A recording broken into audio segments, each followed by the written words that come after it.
Why is it that everyone gets their panties in a knot when it comes to what type of computer to buy? Now, very polarizing, let me explain. If you're on the market for a simulator, or more specifically, a new PC, you'll definitely realize that there are a ton of options when it comes to what type of computers to buy. And really, there are two fields of thought when it comes to what type of computer you should buy. One of which is very open-minded about what PC you should get. As long as you have a computer that works and not have parts that are atrociously mediocre, you're rocking.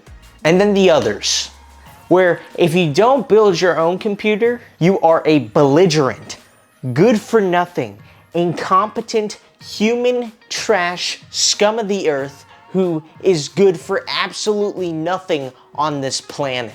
And to be fair, even though that viewpoint is very ridiculous, they somewhat have a point. You see, the computer is the brain of any sort of simulator or really any sort of gaming setup. It powers everything and it makes everything work. And if you have a computer with trash parts, you're gonna be 5 months into your purchase and stuff's gonna break or randomly blue screen. But at the same time, and I'm more on this boat, I just want to race. I don't really want to build a computer. I would rather buy a decently good pre-built than build my own computer. I don't want to spend hours meticulously putting a computer together. I mean, look at us. We build turnkey racing simulators and we work with a PC company to get PCs because we're the experts in building the sims. We can build computers, but it will just take more time. So to answer the point, is a pre-built computer good for sim racing? Of course it is.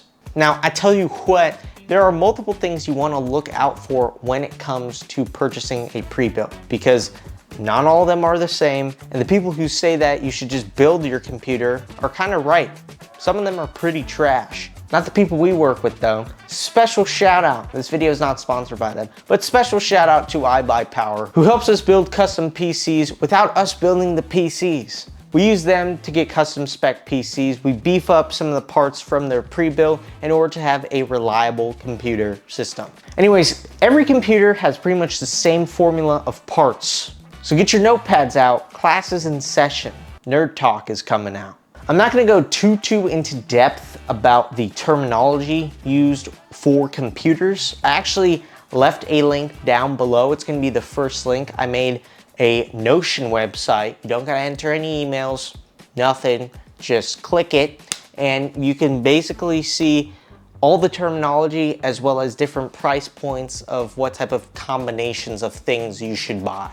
So let's start out with the most important bits, the main components, the CPU and the GPU. The first thing to look out for, never buy a single fan GPU. In a lot of pre-builds that seem too good to be true because of how cheap they are, they come with single fan GPUs. These GPUs are small and have one fan to cool them.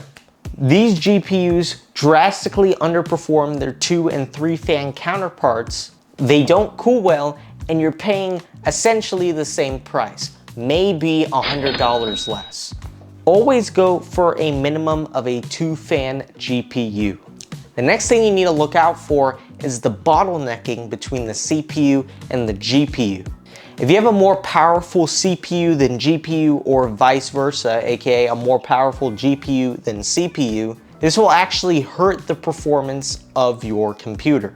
So when buying your next computer, there are plenty of websites that benchmark your CPU and GPU together and make sure you have a well-balanced computer.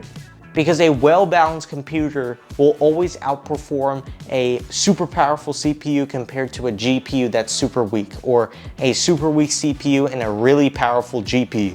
Now, it will never be perfectly balanced, but try to find a bottlenecking percentage between 10 and 15% ideally. Anything less than that is amazing, and anything up to 20%, that's about the highest you should go.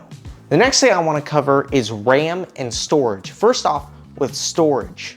If your pre-built has a hard state hard drive, aka an old style hard drive, otherwise known as an HDD, that's very out of date for 2024 computers. You want to get what's called a solid state drive, aka an SSD. This hard drive is going to be a lot faster when it comes to computing data with your computer, aka you could load your computer faster, you could load games faster, you could download things faster, etc, etc. So when you're purchasing an SSD and it might be cheap, it's probably too good to be true. Make sure the SSD isn't super slow and is at least 1 terabyte. The next thing is RAM. The RAM in your computer helps you to compute more things, do more things, and have tasks. The most common example of RAM is opening Google Chrome, and if you open a lot of tabs and your computer gets slow, well, you have bad RAM or not a lot of RAM. And in 2024, there's 2 types, DDR4 and DDR5. DDR5 is the newest and the quickest. It's the most up-to-date type of RAM. DDR4 is out of date and has been around for almost a decade, and I still see people selling pre-builds with DDR4. So don't cheap out on the RAM, get actual DDR5 RAM. Next up are motherboards. This is like the blood and bones of your computer. And essentially keeps everything together. It's where you place everything. And a lot of pre-built companies opt out of a good motherboard, and that's how they save costs. They put in really cheap motherboards into computers. And the way to tell if they're cheap, to keep it short, is if they look like they're from 2007, they're probably cheap. And you should definitely run as fast as you can, because this will lead to problems, especially if you're sim racing, because all your USB plugins, yeah, they'll go out, which isn't optimal. And our final point is the power supply. The RAM, the motherboard, and the power supply are the most common parts that will fail on a pre-built PC. Each power supply has a rating: bronze, silver, gold, and titanium, which determines the efficiency of the power supply. We'll leave a nifty explanation from Tom's Hardware down below where you could read more into it. And the 2 most common mistakes with a pre-built computer is companies will put a low wattage power supply into a very powerful PC, or they'll put a low rated power supply in, again, a very powerful PC. Both of these things will lead to a lot of strain on your power supply, and one day when you want to go play on your sim or you want to turn your computer on, it's not going to turn on because your power supply died. So if you do go with a pre-built, I would go with a company, kind of like iBuyPower, where you could customize the power supply you put into the system. From factory, they come with pretty good power supplies. But in our case, we always put a beefier one into the computer just to make sure it lasts for as long as possible. So with that, this video is effectively over. If you want additional resources that were mentioned in this video, check them out in the description below. And if you have any questions, leave it down in the comments below. With that, I hope you enjoyed this video. Be sure to like and subscribe, because the last thing I want you to do is overpay for a shit PC.